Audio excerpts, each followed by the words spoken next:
Assalamualaikum warahmatullahi wabarakatuh. Saya Yang Jayadi.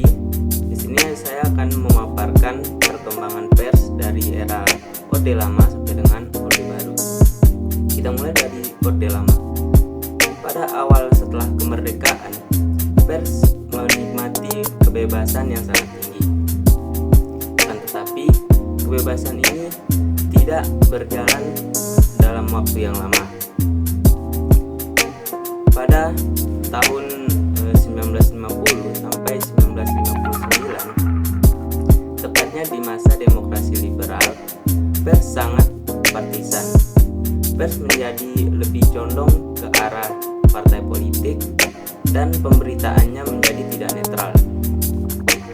Puncaknya pada masa demokrasi terpimpin, pers mulai diatur ketat dan diarahkan untuk mendukung revolusi dari kebijakan pemerintah.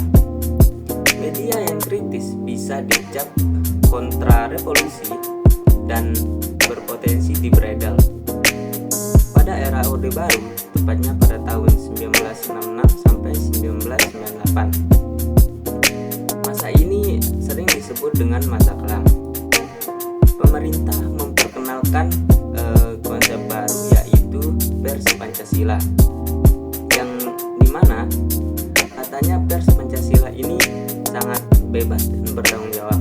Akan tetapi tanggung jawabnya tak lebih dari sekedar untuk mendukung keberhasilan pembangunan pemerintah.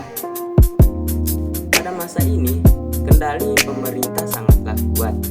Pemerintah memiliki senjata utama, yaitu SIUPP atau singkatan dari Surat Izin Usaha Pembuatan Pers. Tanpa SIUPP dari Departemen Penerangan, media tidak bisa terbit. Itu adalah kunci yang bisa mencabut nyawa pers kapan saja. Akibat dari hal tersebut, pers pada masa ini cenderung menjadi condong pada pembangunan pemerintah.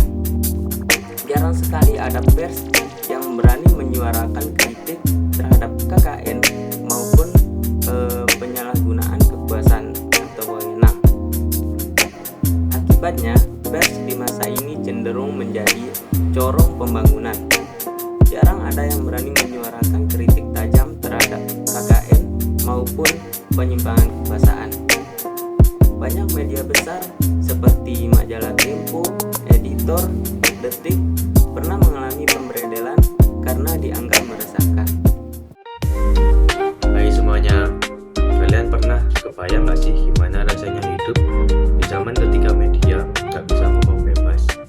Nah, itulah yang terjadi sebelum era reformasi.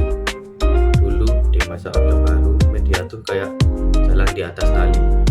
Semua berita harus aman, gak boleh kritik pemerintah, apalagi bahas hal-hal sensitif. Kalau berani, bisa-bisa medianya langsung dibredel alias ditutup. Tapi semuanya berubah setelah reformasi tahun 1998. Waktu itu Presiden B.J. Habibie mencabut sistem SIUPP, surat izin yang bikin media susah bernapas, dan menggantinya dengan Undang-Undang Pers Nomor 40 tahun 1999.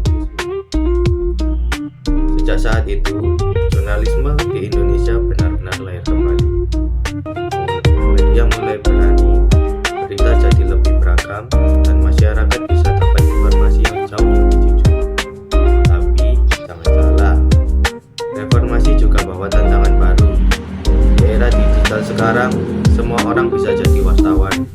Informasi bertebaran di mana-mana, tapi nggak semuanya benar.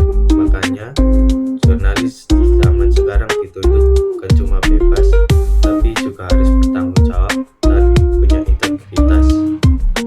Jadi, reformasi jurnalisme bukan cuma tentang kebebasan ngomong, tapi juga tentang belajar jadi jurnalis yang cerdas, kritis, dan jujur. Thanks udah nonton.